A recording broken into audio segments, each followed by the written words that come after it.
I want to ask each of you, when you were a kid, what did you, we know Callum's, but what did you fantasize about being? Like for me, it was like I just wanted my family to be I wanted my family to be rock stars, and that we were going to ride around in a colorful bus. And that Shirley Jones was my mom.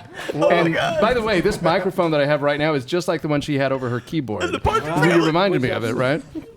Dan, what about you? When you were a kid, what did you fantasize about being? Wow. Yeah. What did I fantasize about being? I wanted really early on. I think I wanted to do this. Like I like making people laugh, and they called me Meshuggah Nadidi like really early on, and the name stuck. That's gonna stick now, man. Damn it! It also sounds like a rap name. Meshuggah Nadidi. Meshuggah Nadidi. I'm Meshuggah Nadidi. Really good. Yeah. Allison.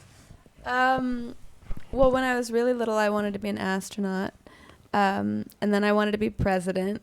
Ambitious kid. Yeah, and then I got a little older, and then I just wanted to sing. That's actually all I wanted to do was sing. Yeah. Catherine? Oh man, this is really embarrassing. The earliest fantasy I recall it was wanting to be one of Bob Marley's backup singers. Oh my God! Wow, that'd be so sick. Wow. My mom had to break down a lot of realities there for me. He was dead, that I was white. It was a lot. It was a lot. Taken you in. It was a lot to take. I just loved it. I mean, Rita Marley was one of them, and they all moved together. And That is such a loved good them. Incredible. dream. That's so good, and Bob Marley would have loved you. John You think Rastafari. so? Of course. Everybody I don't know does. if they were really curvy women. I'm like a beanpole. I just He don't would think have loved you. I don't think I would have looked cool up there at all. But in my little childhood fantasy, yeah, that was it. Eddie, what about you? Well, my favorite book when I was a kid was something called Mrs. Wobble the Waitress, and she was this amazing waitress, but she wobbled lots, and so she got fired because all the food would end up on the clients.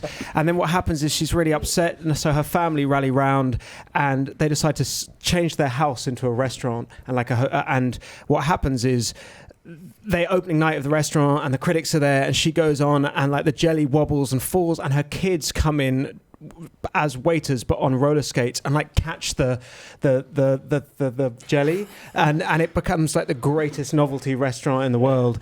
And I just love that idea of like like changing your home into like a restaurant hotel thing. So I basically went to my mum and dad. I was like, can we change our house into a It's hotel? like you're speaking another language.